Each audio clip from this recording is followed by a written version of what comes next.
Hey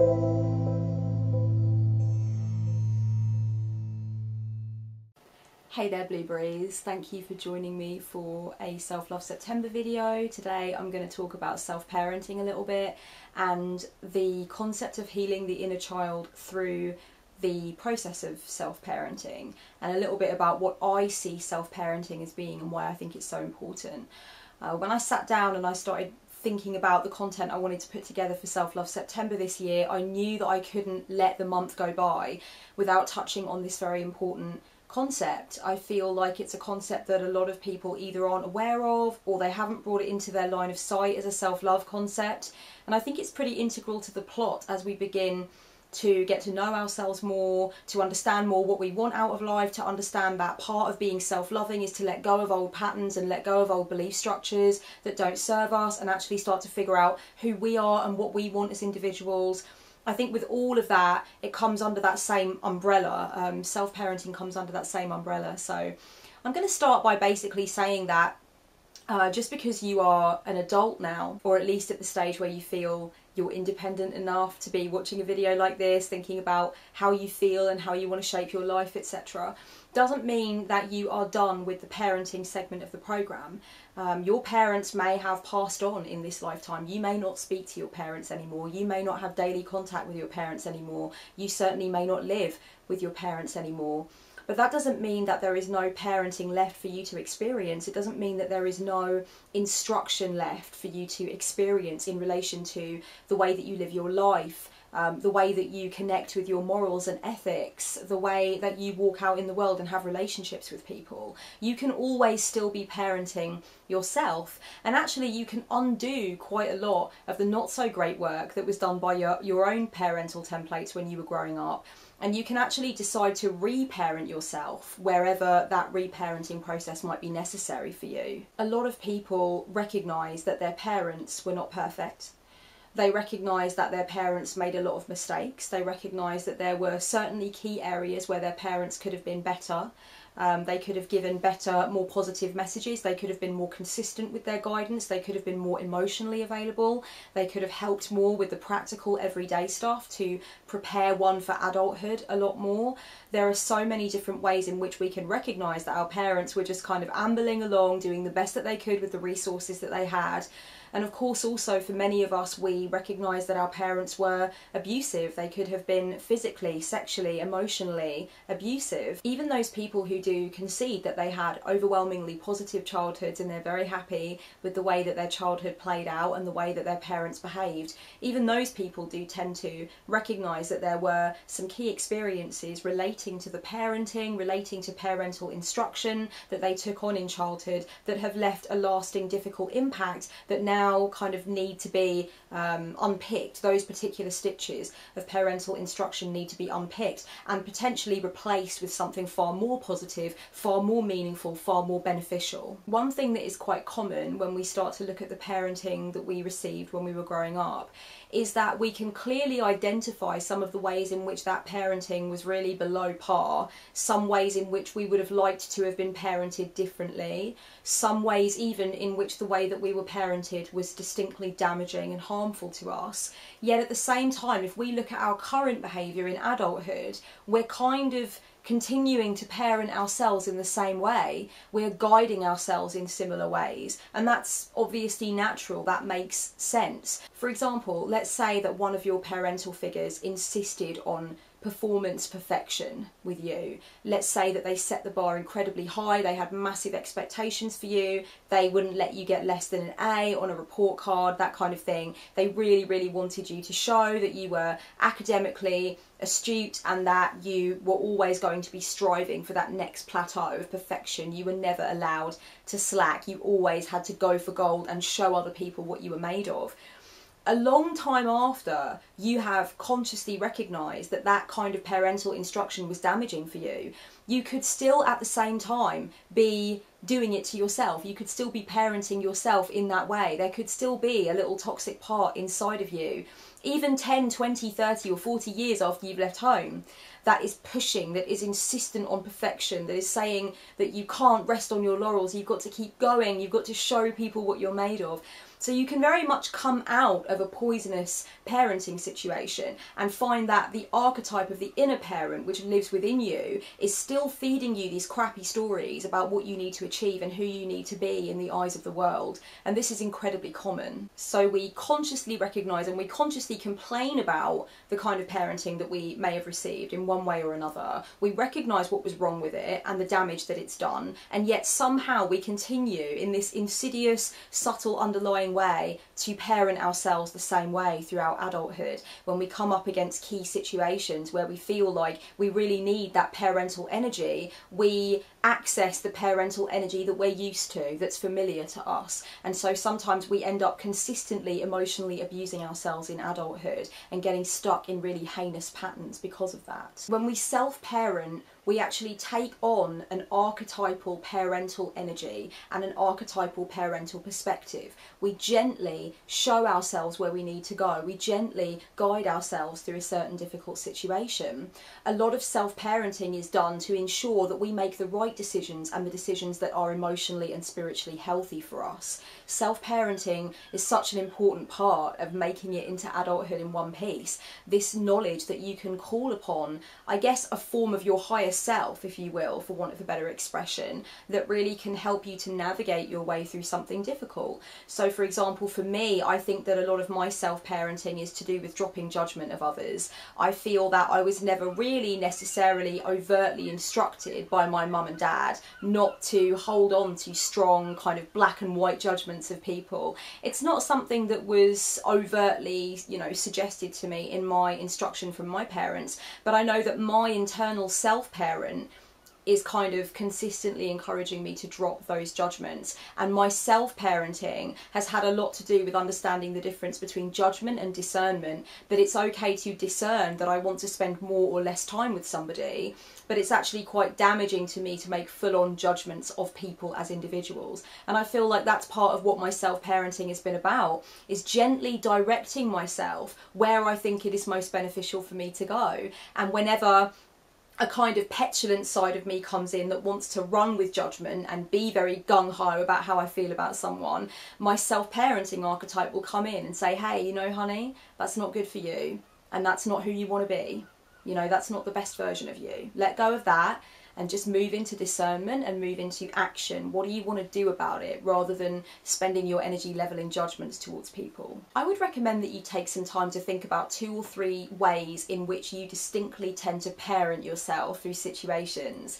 So when do you tend to switch on that inner parent that kind of guides you appropriately? Could it be, for instance, with your lifestyle choices, with the things that you choose to eat or the degree to which you choose to work out? Maybe you self-parent when you know that you are heading into a toxic friendship or a toxic romantic connection, and you feel as though you need to gently guide yourself away from those patterns and habits that you tend to get stuck in when it comes to relationships. Maybe when you're procrastinating, when you're slacking with your work or your studies, you tend to self-parent by gently guiding yourself towards the right course of action and back into the zone of responsibility, and kind of make sure that you're pulling yourself out of laziness and resistance. Your inner parent does not have to conform to the ways of the parents that you actually had in life. Your parental figures were very much operating from the degree of emotional intelligence that they had themselves. They were operating from the degree of emotional well-being that they had themselves. And it's very important for us to look back over the ways in which we were parented and brought up, and consider the fact that the people that were doing that work to bring us up were obviously also going through a lot of their own shit, and were obviously also in a really tumultuous place themselves.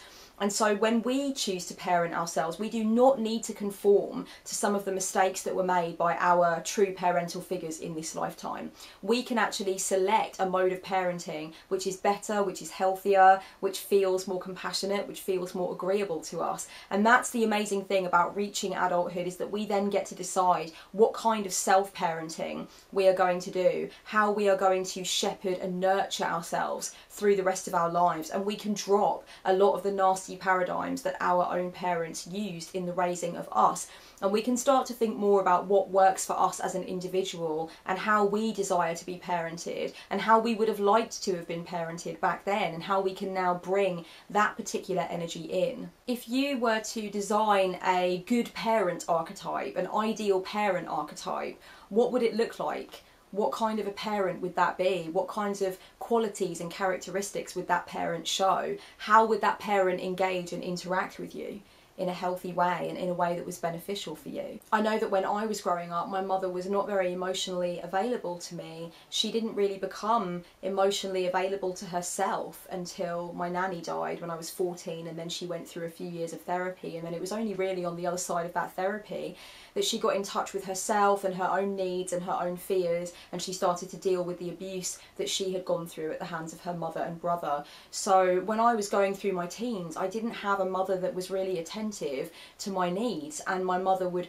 very often kind of mock and belittle me really for some of the things I was going through during my school years that I tried to confide in her about. So for me, the good parent archetype, when I conjure that idea up in my mind, when I think to myself, right, what is the ideal parent for me, the parenting that I want, the parenting that I need, I really think principally about availability. I think about emotional availability, and I think about attentiveness. I think about the degree of time that a parent would be willing to spend listening to me, trying to understand where I'm coming from, trying to appreciate the narrative of my day and what's gone on during my day. So when I feel like I really need some deep down good nurturing parenting, really what I tend to come back to most clearly is that I need to give myself time. I need to journal, I need to make art, I need to allow myself to feel my feelings and be in the seat of what I'm going through. My feeling often when I feel like I need to conjure up that good parent archetype is that I'm probably trying to rush myself through a process. I'm probably very much on a conveyor belt time-wise, and I don't have a lot of room to factor my own emotions into the equation. And I feel like sometimes I need to come in with that good parent archetype and say, you know what, stop what you're doing. You clearly need to feel your emotions right now. Just relax, slow the pace a little bit, and really check in with how you're feeling. And I will hold space for you to do that. I will be the receptacle for your emotions and thoughts and ideas. So for me, that was something that was very much missing for me during my own upbringing, that I feel like I can give to myself now. And this is something that we don't realise on the journey of self-love and on the journey of integration of all parts of the self, is that we can be our parents. We are our own internal, eternal parents forever, no matter what has gone down with our parents in this lifetime, no matter how negligent they may have been, no matter how abusive, no matter how many of their own issues they might have been dealing with. We can be our parents. We have access to that. I also invite you during the course of Self-Love September to really think about your inner child, the archetype of the inner child, and think about how your inner child is very much still affected by the parenting that they received, okay? So the idea with the inner child is that somewhere deep down inside of us, we still are the blueprint of ourselves at the age of 4 or at the age of 6 or at the age of 8 or 10 or whatever else.